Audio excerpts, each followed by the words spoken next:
to Intermediate Level English Language Arts. Hi guys, welcome to English Language Arts Grade 6. Our topic for today would be recognizing derived verbs. Okay.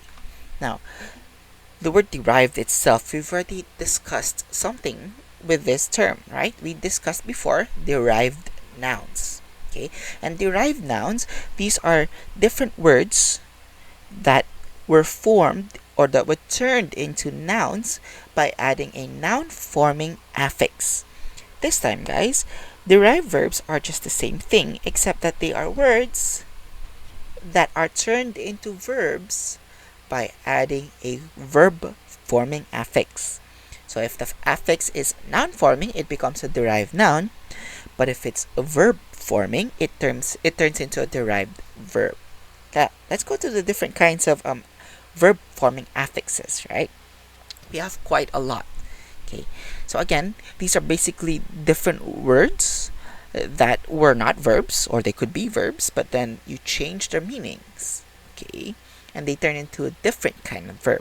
So let's go through all of them, shall we? Right. First one was be, right? Be like befriend, belabor, become, bedazzle. Right? Some of these are not even verbs. Like for example, a friend. Friend is not a verb. It's a noun. But you could befriend someone, right? You could befriend, that is making someone your friend. So that becomes a verb, befriend. Next, we have miss. Okay. Misuse, misspend, misguide, mishandle. Miss is usually meant for verbs. This verb forming affix is meant for a verb. Okay, this verb forming prefix, I should say, is meant for verbs, and this really usually conveys not, or not properly, or improperly. So misuse is not properly used, or used wrongly.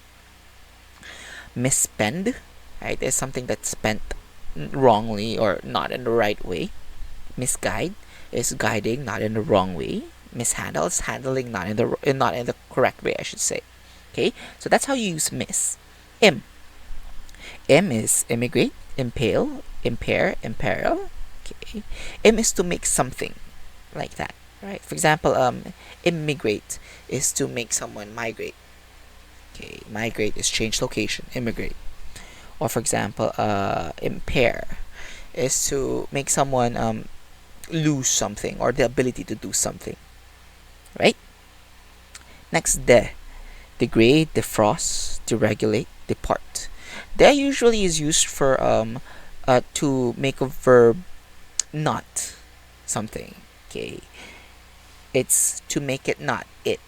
So, for example, to degrade is to lower one's grade or to lower one's standards. Okay, or to even look down upon someone. That's putting the love or the grade down. Defrost, making something not frozen anymore. Defrost. Deregulate, to make something not regular anymore. Deregulate. Depart is to part it, right?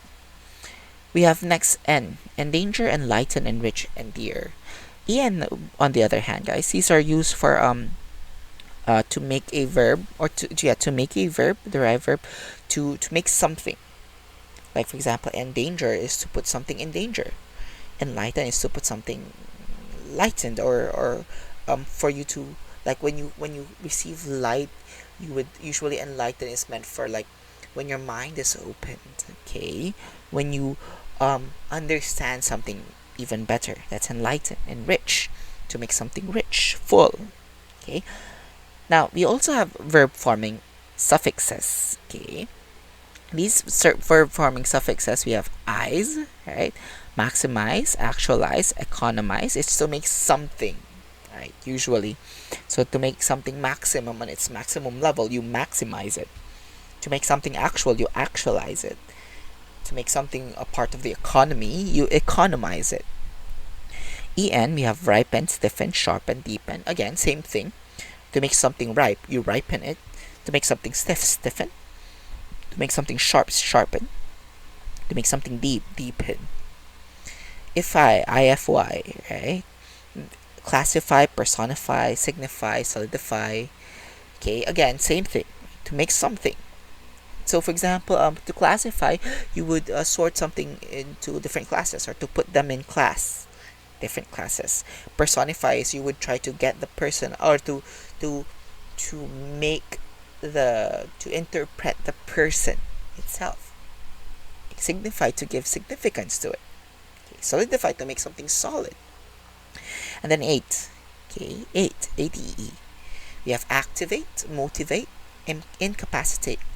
These are used basically for to make something.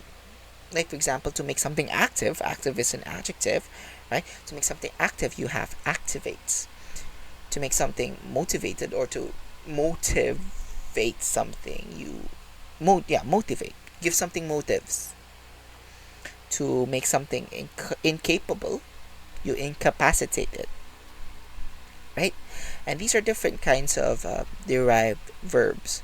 Again, guys, uh, derived nouns. Okay, these are nouns that were formed by using words and noun forming affixes.